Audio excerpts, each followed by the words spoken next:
So we have been wanting to talk about this, थोड़ा थोड़ा हम इस पे बात भी करते हैं कि ये अब हमारी अनफॉर्चुनेटली बड़ी प्रेजेंट रियलिटी हो चुकी है कि हमारे कॉलेजेस, हमारी universities and I am sorry to say but हमारे स्कूल्स भी हाँ रैम्पेंट हो चुके हैं with the use of drugs.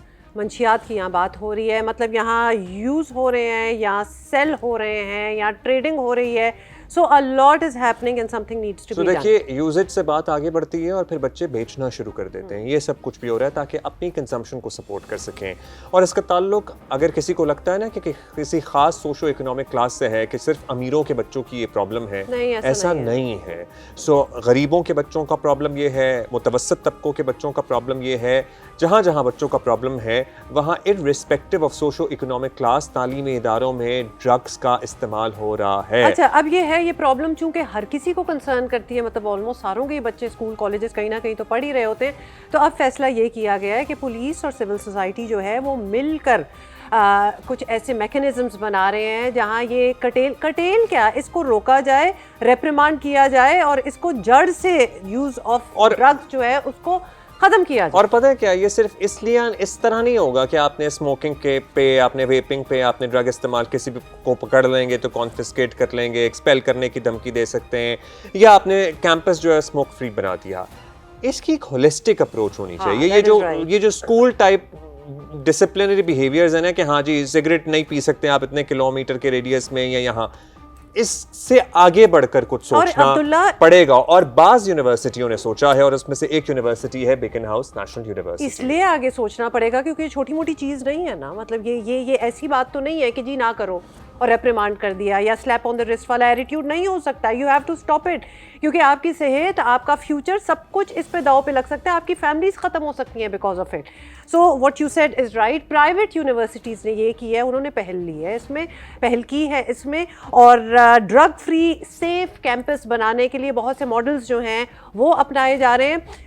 जैसे कि आपको एक केस पॉइंट एग्जांपल दे देते हैं, बीकन हाउस नेशनल यूनिवर्सिटी ने गाइडलाइंस फॉर मेंटल हेल्थ जो हैं वो इंट्रोड्यूस कराया है, जिसमें टॉपिक जो इसको दिया गया ना, from risk to resilience and campus care, a guide to psychological first aid. Psychological first aid by the way बहुत अच्छा, डॉक्टर मोहित यूसुफ से हमारी बात हुई थी और उनसे तफसील से जब हमने जाना कि आपने क्या किया, मतलब आपका ये क्या मॉडल है जिस पे उन्होंने मैनुअल्स भी बनाए हैं जो दीगर यूनिवर्सिटी और पब्लिक सेक्टर के यूनिवर्सिटी और इदारों के लिए भी फॉलो करने के लिए दस्तयाब होंगे। उन्होंने कहा कि हमारी 2-3 साल की मेहनत है जिसमें हमने सबसे पहले तो तलबा को, स्टूडेंट्स को ये कहा कि जो ड्रग यूज़ करता है वो आके हमें बताएं, हम आपके दोस्त हैं, हम आपकी मदद करेंगे, हम आपको इससे निकलने में असिस्टेंस फराहम करेंगे। और उन्होंने कहा कि एक ओवरवेलमिंग नंबर था बच्चों का जो एक्चुअली विक्टिम है इस ड्रग का, जो इस सिस्टम का जब फंस गए तो वो फंसते चले गए हैं, वो क्रिमिनल नहीं है ये बच्चे। अच्छा, इसमें क्रिमिनल नहीं है, प्लीज ये बात कहने दीजिए, क्रिमिनल नहीं है ये बच्चे। है कि बच्चे जो हैं पीयर प्रेशर या व्हाटएवर रीजंस, घर के हालात नहीं ठीक, मेंटल इश्यूज की वजह से चीज़ों में फंस जाते हैं,